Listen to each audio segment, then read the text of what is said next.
doesn't it? Tell me, what is time to the dead and dreaming anyway? The last second before the water floods into your lungs. The very last instant before it tears them apart. In your mind, it could be an eternity. A self-created sanctuary built from nothing but your wishes. But what's the point in talking anyway? You don't want to believe me. And I'm tired of trying to make you. Now leave me alone, before we make the suppressor even angrier. He doesn't like words. He likes the silence. What? They haven't told you about him? Oh, that's so typical. The suppressor. He's the reason why we will be imprisoned here forever, and why we can't access our feelings and wishes. And he does it because he wants us to lose hope. To stop believing. And you know, sometimes I wonder if that's exactly what we humans, what I have to do to finally be free. Give up. Detach myself from the dreams of the past. Who knows if there were anything else than phantasms to begin with. But no. No, not yet. It's too early to surrender. And isn't that what makes us human, anyway? To hope? And to just keep on waiting for that one miracle that will end the pain once and for all? Yeah, I'll wait. And you will wait with me forever.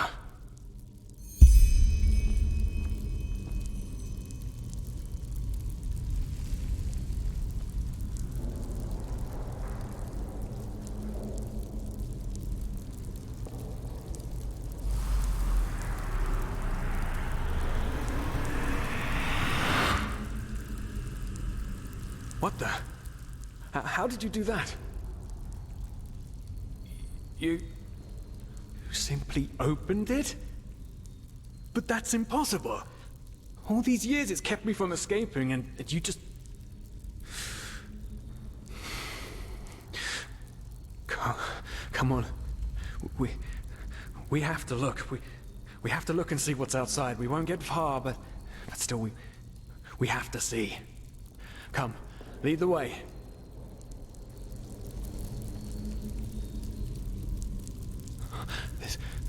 This is so wrong. And right.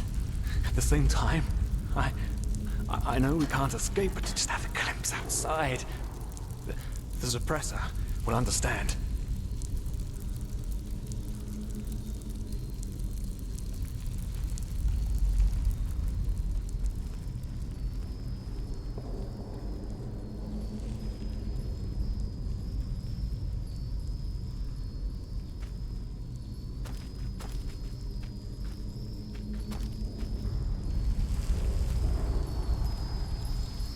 By the gods! These are the scourges of the suppressor! They want to punish us!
so cold.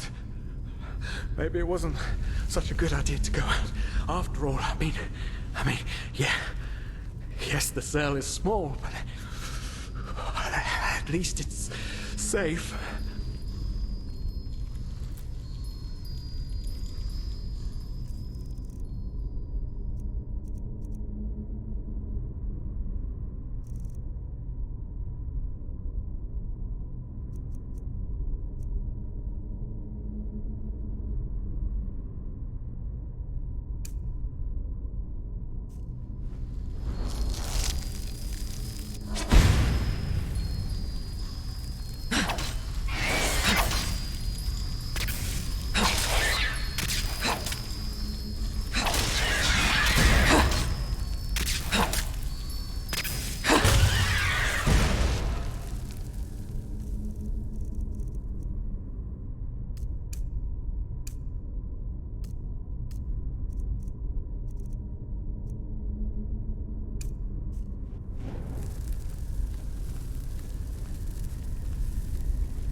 Haven't we been here before?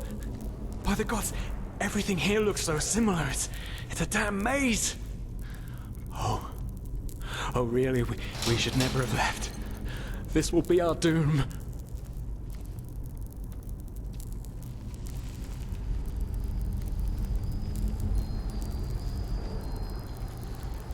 Oh no. Do you see it? All the cell.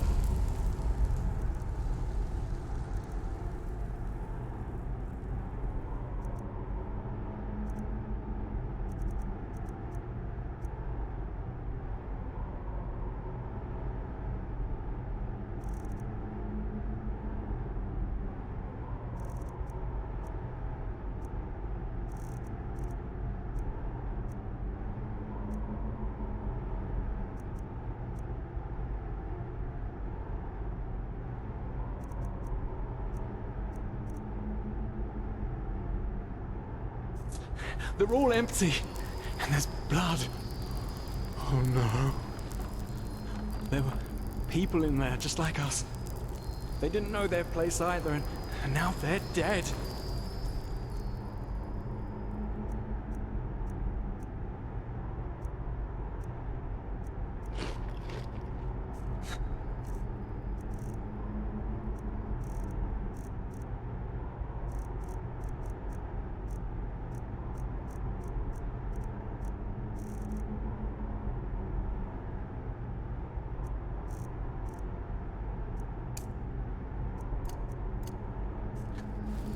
They've simply dissolved because they dare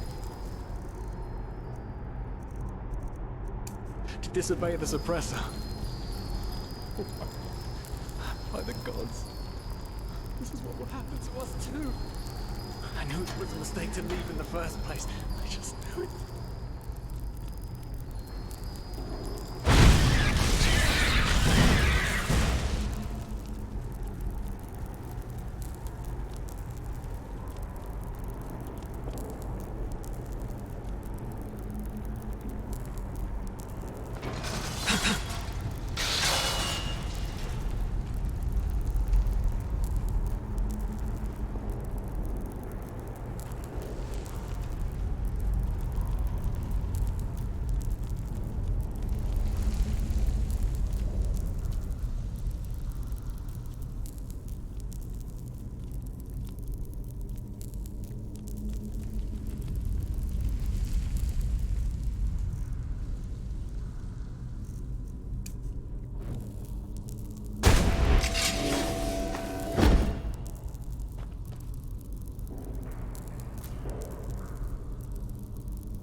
No! Can't you see? We're back.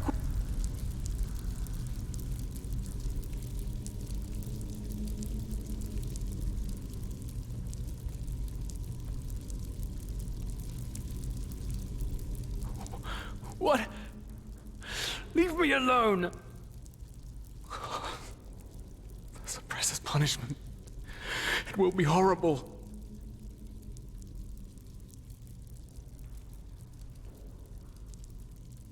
No, you haven't. Because you're blind. The suppressor is here, in every single stone, in every bone, in every drop of blood, and yet you are too blind to see it.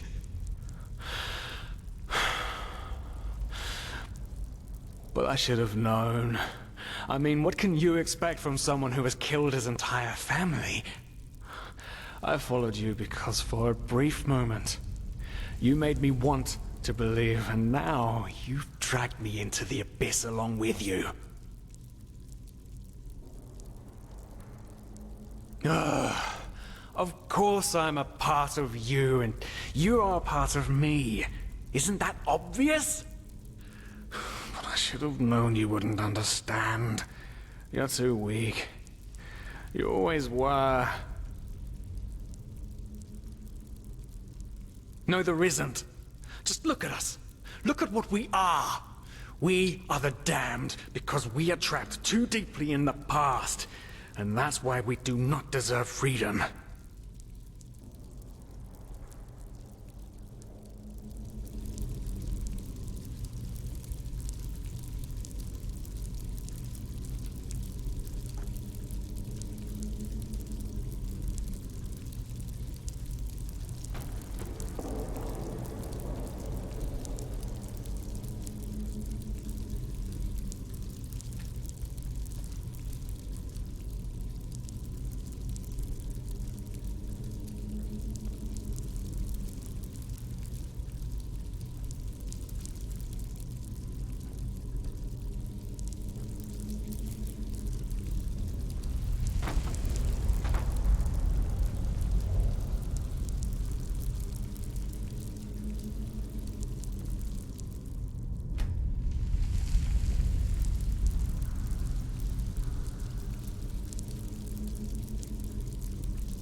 What?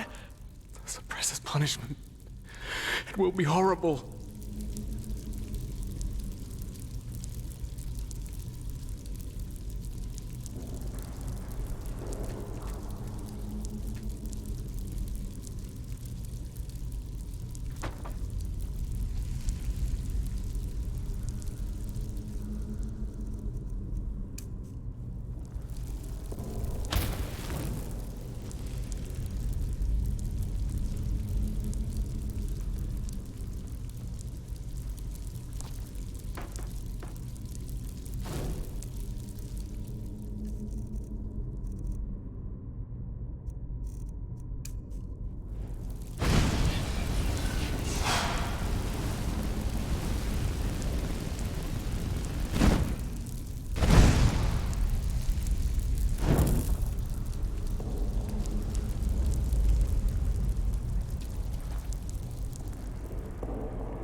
So you figured it out? Yes, I am what keeps you in this place. But was it blind rage that made you act, or have you truly understood who I am? Have you understood what drives you and determines your actions? The salt corrodes your skin, and the water filling your lungs is cold. But you still haven't found it, child, have you?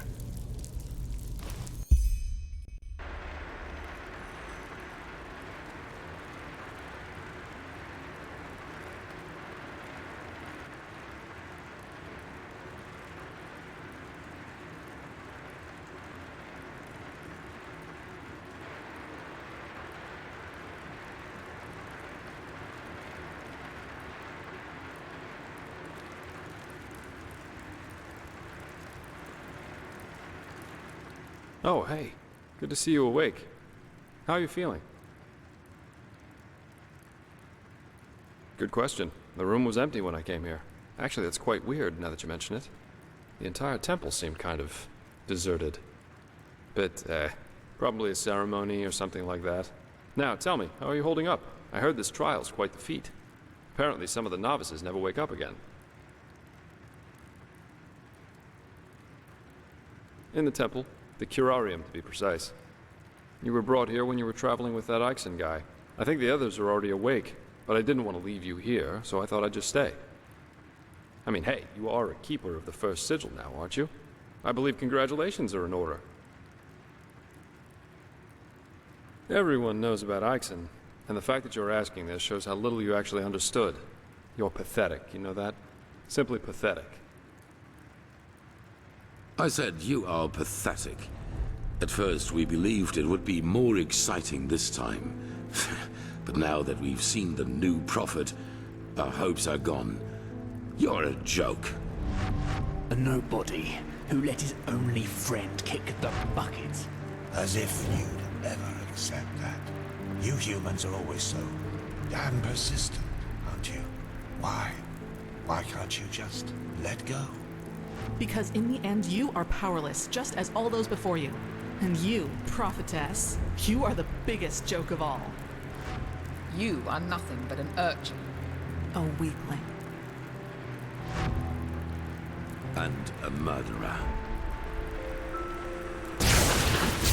And that is why you will burn.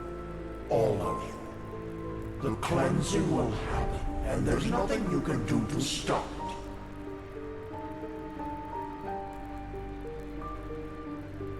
What have you done to us? You are so naive.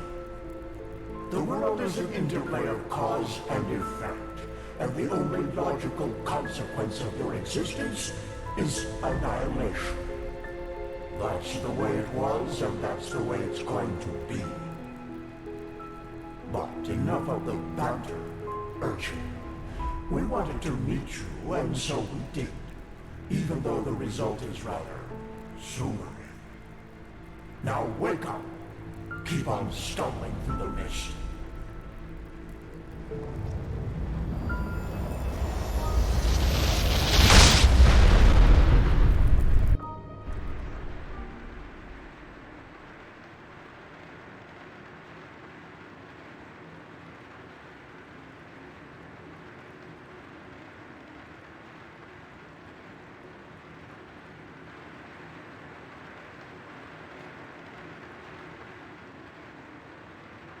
Thank Malphus. I was starting to think I was the only one.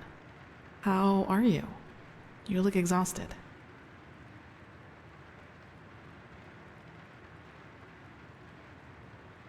Of course, sorry. That remark was a little redundant. But it's good to see the Grandmaster was right after all. I woke up just a few hours earlier, and he was here in the meantime. He didn't doubt for a single second that you would make it. But I suppose mutual congratulations are in order. We made it. We passed the trial. Almost, yes. All that is left to do is to take the oath, and then Grandmaster Aranthiel will exalt us to the keepers of the first sigil. Speaking of whom, he also told me some things while you were asleep. About the Pyreans, about these dreams, and of course, about this cycle. This is so bizarre, really. At first we're told out of nowhere that the gods have died, and now humanity is on the brink of extinction. This is a lot to take in.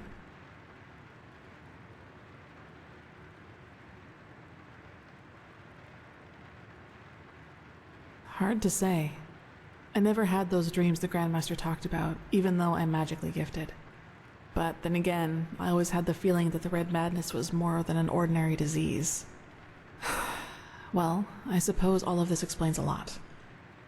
At least now I can understand why the Grandmaster was willing to break all the traditions of the Order just to get you exalted to be a keeper.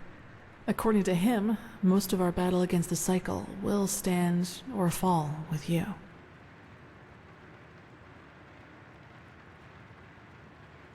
Yes, I believe that.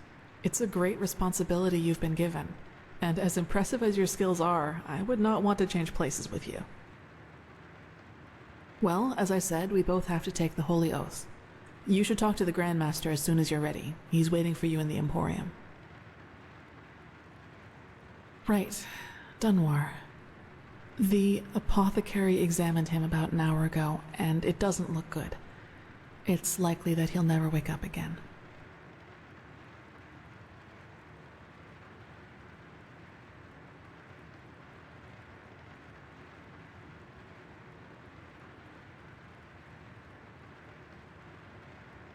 No, in spite of everything. You know, Dunwar was one of those people who tried to gild their insecurity with boastful behavior. The reality is that he was the last of his bloodline, and his faith in the path and his destiny as a keeper were all that he had left. And who knows, maybe he would have been a great help to the Order with the right guidance. But I guess Master Bartar's revelation was just too much for him. It's hard to be told that everything you've lived for was a lie.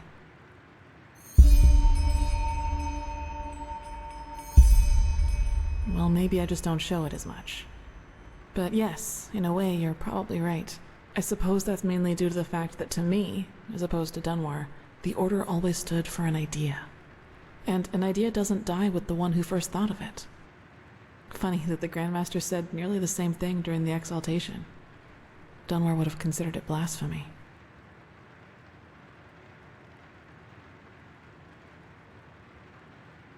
That's true. A lot of crimes were committed during the Lightborn's reign, and I don't want to minimize that. But I also think a lot of those crimes were unavoidable, so to speak. Imagine you're the king of a small island, and one day your realm gets attacked by a fleet of Scarab Reavers. The invasion catches you completely off guard, and within a few hours, the Reavers have advanced to the farmland, just a few feet from your city's main gates. And before you know it, you have to make a decision. Will you use the time that remains to entrench your army within the city's walls to have a better chance of surviving a siege? Or do you send them into the field to fight the Reavers there, knowing that there is only a slight chance to save the farmers, but a big risk that you will lose both the city and the farmers?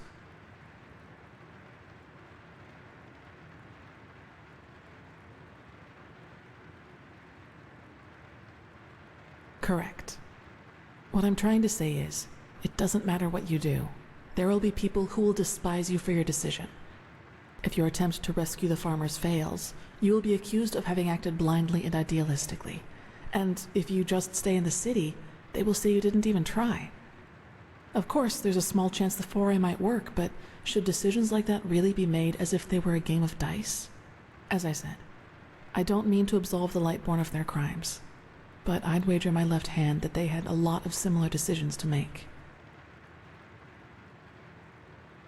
I knew the question would come eventually. I suppose the answer depends on whether you're in the mood for some gloomy talk. Sooner or later you'll hear it from someone else anyway, so why not from me first? As you wish. Where should I start? Maybe with the fact that I don't remember anything that happened before my 6th winter. I don't know where I was born, and I never got to know my parents. I wish I knew.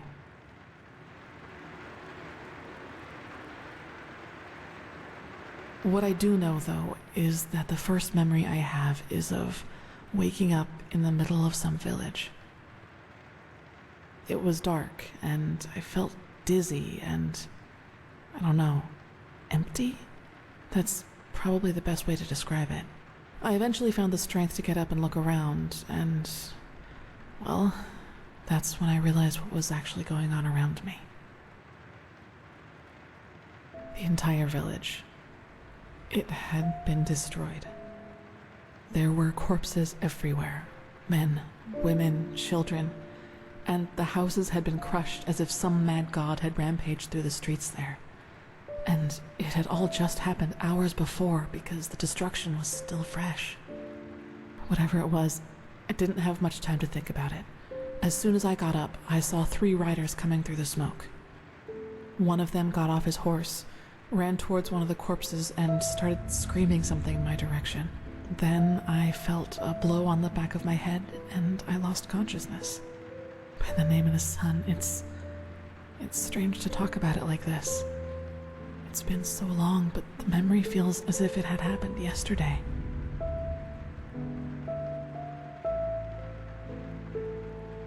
It's okay. Anyway, it turned out that the riders were men from the village who had gone hunting. They must have observed the whatever it was from the distance and ridden back to the village. At least I think that's how it went. I guess I'll never find out. The reason they thought I was somehow involved is that the village priest found me a couple of days before it happened near a shrine in the wilderness. Apparently, I was wearing torn clothing, and no matter what the apothecary tried, he couldn't wake me up from my comatose sleep. And it seems that made the riders think I was some kind of witch child, or unholy beast, whichever you prefer.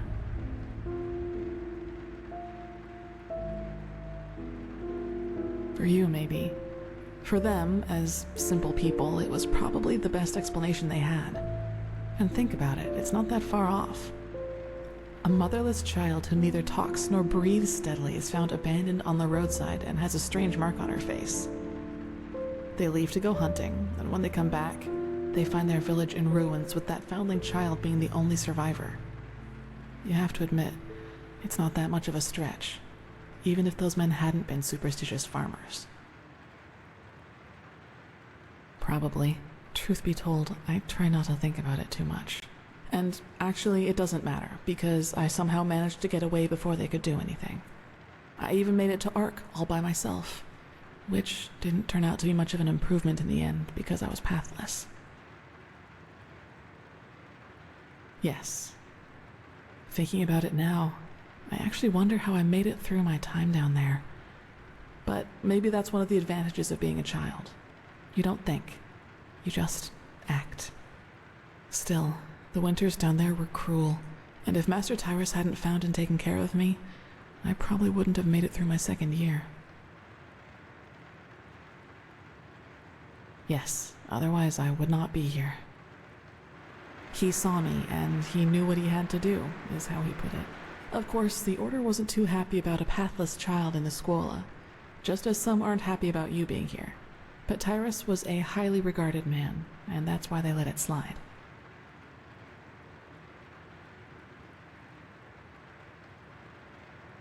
It does, yes.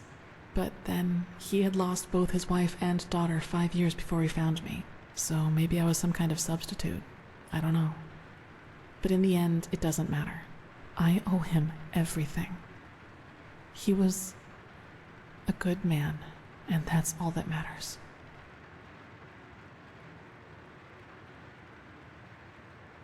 That's right, we do, but we are both still pathless, and that disqualifies us according to the holy verses. I guess now you understand why I was never as connected to Malphas's teaching as Dunmore was. To some of the Keepers, I am still an outcast, and no matter what I do, I always will be. Yes, and now I'm here. Well, here we've reached the end of my impressive tale. I hope you liked it.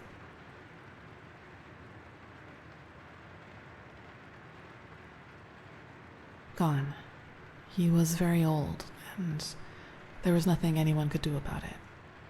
But I'd prefer not to talk about it, if you don't mind. No, I guess I'm not. He does, yes, and he's not alone in his opinion. One of those hunters recognized me in the market my first year as a novice, and you can imagine that it was easy pickings for those who were already against my presence in the Order. From then on, they added names to the derogatory stares. Demon Child, Witch, whatever they could come up with.